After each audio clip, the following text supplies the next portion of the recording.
नमस्कार विद्यार्थियों। सामाजिक अनुसंधान के प्रमुख चरणों की विवेचना। आज हम भाग 4 देखेंगे।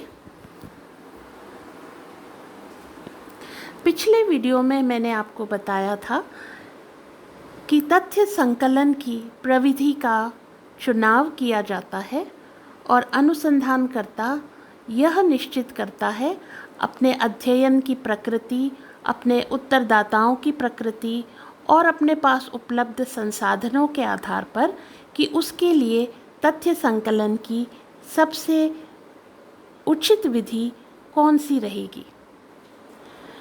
तथ्य संकलन की विधि के चुनाव के पश्चात अनुसंधानकर्ता अब तथ्य संकलन के लिए बिल्कुल तैयार होता है। तो अनुसंधान का जो अगला चरण है वह कहलाता है कलेक्शन ऑफ डेटा, यानी तथ्यों का संकलन।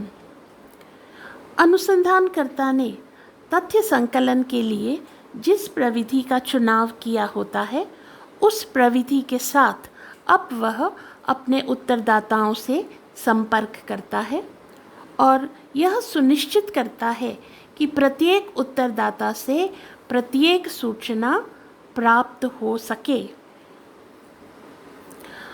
वह प्रत्येक उत्तरदाता से प्राप्त समस्त सूचनाओं को संग्रहित करता है और उनके रिकॉर्ड का संधारण कर लेता है। एक बार सभी उत्तरदाताओं से सभी सूचनाएं जब प्राप्त हो जाती हैं तो फिर प्राप्त तथ्यों का व्यवस्थीकरण किया जाता है, डेटा का प्रोसेसिंग किया जाता है। जैसा कि आप अपने स्क्रीन्स पर इस समय देख रहे हैं, तथ्यों के संकलन के पश्चात जो अगला चरण है वह कहलाता है editing, coding and classification of data, यानी तथ्यों का संपादन, संकेतन व वर्गीकरण। तथ्यों की जो प्रोसेसिंग है, जो व्यवस्थीकरण है, वो प्रारंभ होता है तथ्यों के संपादन के साथ। तथ्यों का जब संपादन किया जाता है तो मुख्य तौर पर दो बातों पर ध्यान दिया जाता है। नंबर 1, यह देखा जाता है कि तथ्य पूर्ण है अथवा नहीं, अर्थात प्रत्येक उत्तरदाता द्वारा सभी वांछनीय सूचनाएं प्रदान कर दी गई हैं अथवा नहीं। यदि इस स्तर पर यह पाया जाता है कि किसी उत्तरदाता ने कोई सूचना नहीं दी है तो इसी स्तर पर उससे संपर्क किया जाता है और सूचना प्राप्त कर डेटा को पूर्ण किया जाता है। इसके साथ ही यह भी देखा जाता है कि उत्तरदाता द्वारा जो सूचनाएं दी गई हैं उनमें आपस में किसी प्रकार की कोई विसंगति या विरोधाभास तो नहीं है। यदि इस प्रकार की कोई स्थिति है तो उसे भी इसी स्तर पर उत्तरदाता से संपर्क कर दूर किया जाता है। इस प्रकार तथ्यों का संपादन पूर्ण किया जाता है। तथ्यों के संपादन के पश्चात तथ्यों की कोडिंग की जाती है। कोडिंग से तात्पर्य तथ्यों को कुछ निश्चित संकेत दे दिए जाते हैं। प्रायः जब अनुसंधान के लिए अनुसूची या प्रश्नावली का प्रयोग किया जाता है तो उसमें कुछ प्रश्न बंद प्रश्न होते हैं और कुछ प्रश्न खुले प्रश्न होते हैं। बंद प्रश्न वे प्रश्न होते हैं जिनके कुछ विकल्प A, B, C, D या 1, 2, 3, 4 पहले से ही दे दिए जाते हैं और उत्तरदाता को उनमें से सही विकल्प का चुनाव करना होता है। इस प्रकार के प्रश्न जो हैं वे बंद प्रश्न कहलाते हैं। इसके विपरीत जो खुले प्रश्न होते हैं उनमें कोई विकल्प नहीं दिए जाते हैं और उत्तरदाता खुलकर अपने विचार 2 या 3 वाक्यों में या अधिक वाक्यों में प्रकट करता है। तो जो बंद प्रश्न होते हैं उनमें तो पहले से ही कोई ना कोई संकेत दिया गया होता है, लेकिन जो खुले प्रश्न होते हैं उनको पहले कुछ सीमित श्रेणियों में विभाजित कर लिया जाता है और फिर प्रत्येक श्रेणी को एक संकेत या सिंबल दे दिया जाता है।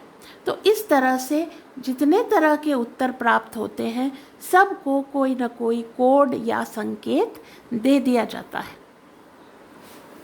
इसके पश्चात एक मास्टर चार्ट तैयार किया जाता है। उस मास्टर चार्ट में प्रत्येक उत्तरदाता द्वारा दी गई सूचनाओं को संकेतों के माध्यम से प्रकट किया जाता है। अर्थात जितना भी डेटा हमने संकलित किया है सारे उत्तरदाताओं से, उन सब को एक ही मास्टर चार्ट पर संकेतों के माध्यम से प्रदर्शित कर दिया जाता है। और अब प्रत्येक प्रश्न के उत्तर को जानने के लिए अनुसंधानकर्ता को बार बार प्रश्नावली या अनुसूची या अपना रिकॉर्ड खोलकर नहीं देखना पड़ता है, बल्कि सारे उत्तर एक ही मास्टर चार्ट पर उसके समक्ष आ जाते हैं। मास्टर चार्ट अनुसंधानकर्ता स्वयं भी निर्मित कर सकता है और कंप्यूटर के माध्यम से भी मास्टर चार्ट तैयार करवा सकता है। तथ्यों के संकेतन के पश्चात तथ्यों का वर्गीकरण किया जाता है। यह वर्गीकरण समानता और भिन्नता के आधार पर किया जाता है। तथ्यों का वर्गीकरण करने के लिए जो श्रेणियां बनाई जाती हैं, वे श्रेणियां बनाए जाते समय कुछ बातों का ध्यान रखा जाना बहुत आवश्यक होता है। ये बातें क्या हैं? जैसा कि आप अपने स्क्रीन पर देख रहे हैं, सबसे पहली बात यह है कि each category should have a clear and specific basis. इसका मतलब ये है कि हमने वर्गीकरण की जो श्रेणियां बनाई हैं उसमें प्रत्येक श्रेणी के बनाने का कोई न कोई स्पष्ट और निश्चित आधार होना चाहिए। अर्थात वह श्रेणी आयु के आधार पर है, अथवा जाति के आधार पर है, अथवा धर्म के आधार पर है, अथवा अन्य किसी गुण के आधार पर है। यह हमें स्पष्ट और निश्चित करना ज़रूरी है। दूसरा, the categories should be inclusive. अर्थात जितनी भी श्रेणियां हम बना रहे हैं वर्गीकरण की, वे संपूर्ण होनी चाहिए। अर्थात उत्तरदाता द्वारा दिए गए प्रत्येक उत्तर को हम किसी न किसी श्रेणी में रख सकें।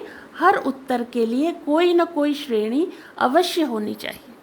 ऐसा न हो कि उत्तरदाता ने जो उत्तर दिया है उसके लिए हमारे पास कोई श्रेणी ही उपलब्ध न हो। तो सभी उत्तरों को ठीक प्रकार से देखने समझने के बाद हमें श्रेणियां निर्मित करनी चाहिए।